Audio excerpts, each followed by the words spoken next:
Hello, Maria tayo! Oh my gosh! Bakit sa'yo? Lakas ng laban. Batang may laban to.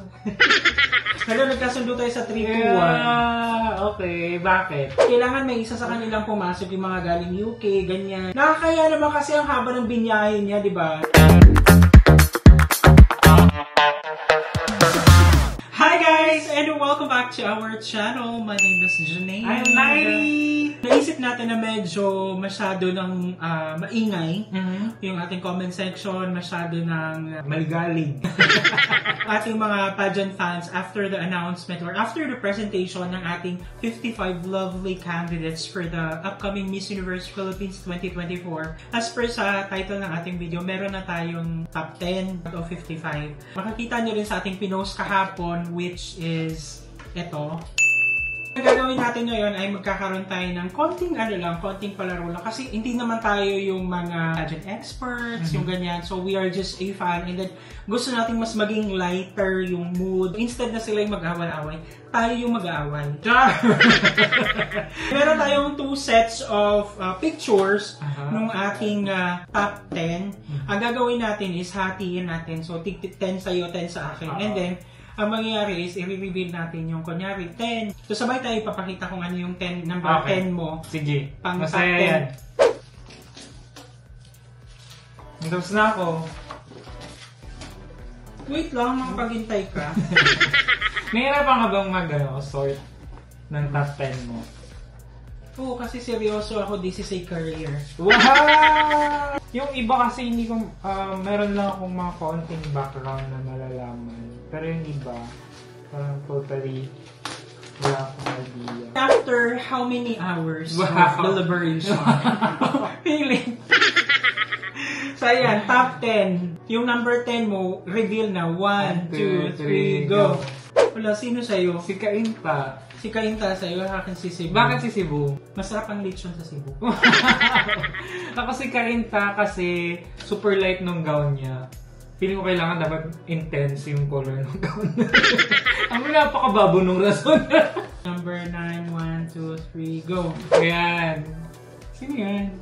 Si Ujim ba sa'yo? Si Ujim ba? Bakit si Ujim ba sa'yo? Nasa Quezon City yung Memorial Circle. Okay.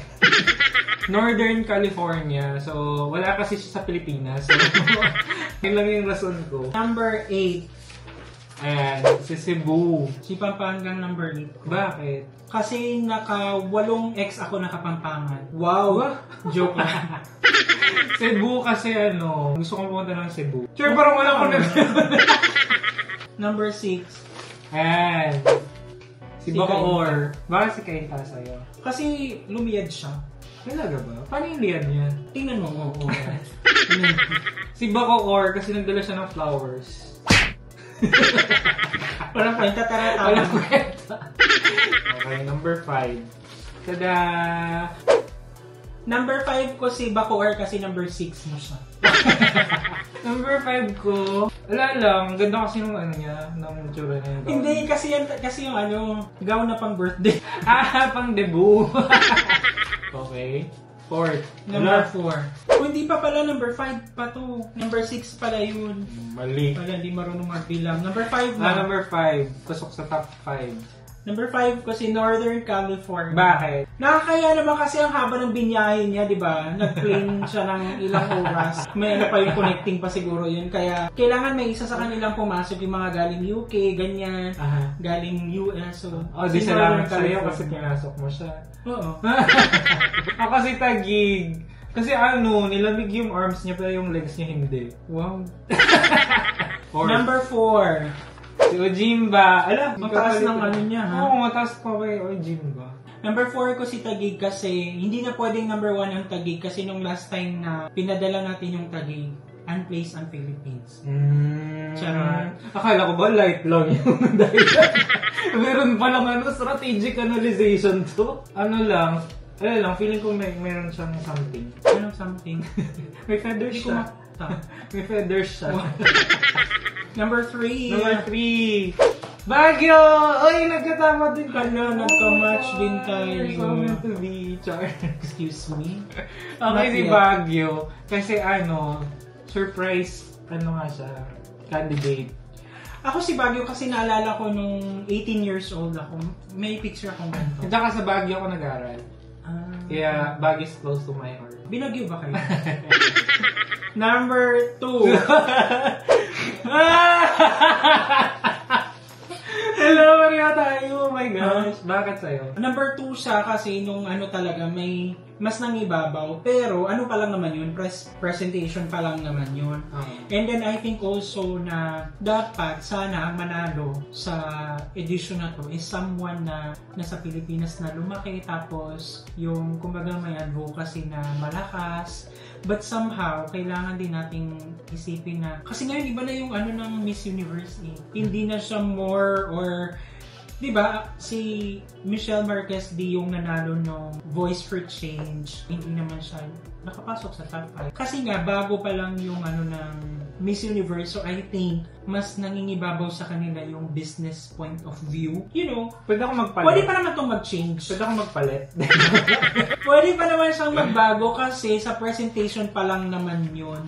Tsaka sa May pa naman yung finals. Ano lang, sa gown lang siguro, for me, kaya siya top 2. Tapos, okay naman, ang sexy nung chan niya. Oo, talagang na-flaunt niya yung abs niya. Tsaka yung pinaghirapan niya siguro ng ilang buwan, ganyan. Tsaka, things will turn pag siya na nagsalita na. So, Kasi ngayon, hindi pa natin talaga narinig na nagsalita sila or and all that. Pero for sure, na kapag nakapasok siya dun sa final Q&A ay ang lakas ng laban. Batang may laban to. Okay. Wala, sino ko yung top 1 mo? Our top 1 is... nagkasundo tayo sa 3-2-1. Okay. Bakit? Si Atisa kasi, pag tinignan ko tong picture na to, parang matutomboy ako. Or magpapaka-straight. Ang ganyan na kasi, dahil ganyan. And then, somehow, pinaghandaan din niya to ng matagal. I think, no matter what we say, hindi na talaga siya maapektuhan kasi nandun na yung vision niya or nandun na rin yung kagustuhan niya na for sure na makuha niya yung every girls naman. Diba? Pero at this time, at this point, yesterday, nung press presentation, iba talaga yung glow ni Atisa.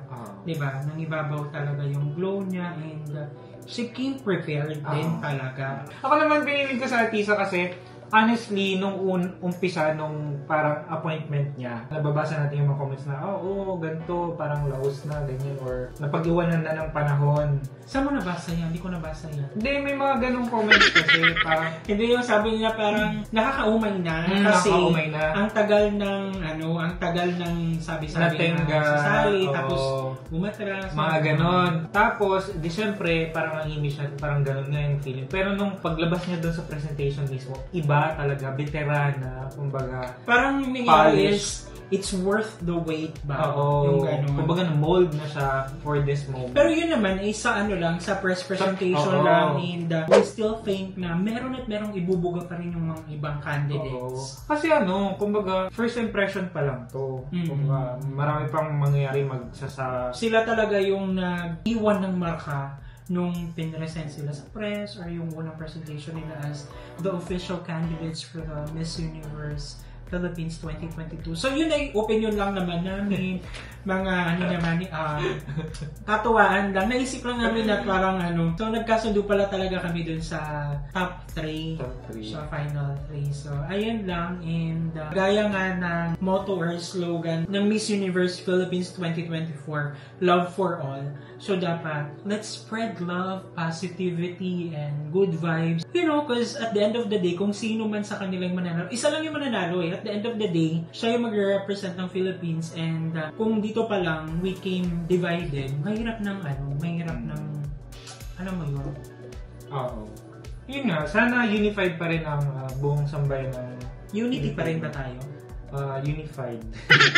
Kung sino man yung mapili, ganyan, at least from the very start, strong na talaga yung performance niya. Para coming from the Philippines pa lang, solid na. Pag-present pa lang sa kanila na official candidates ng Miss Universe Philippines, mukha na siyang Miss Universe. Sobrang gaganda ng mga Filipina and all that. So yan na guys, and thank you so much at sinamahan niyo kami sa nagdaang video.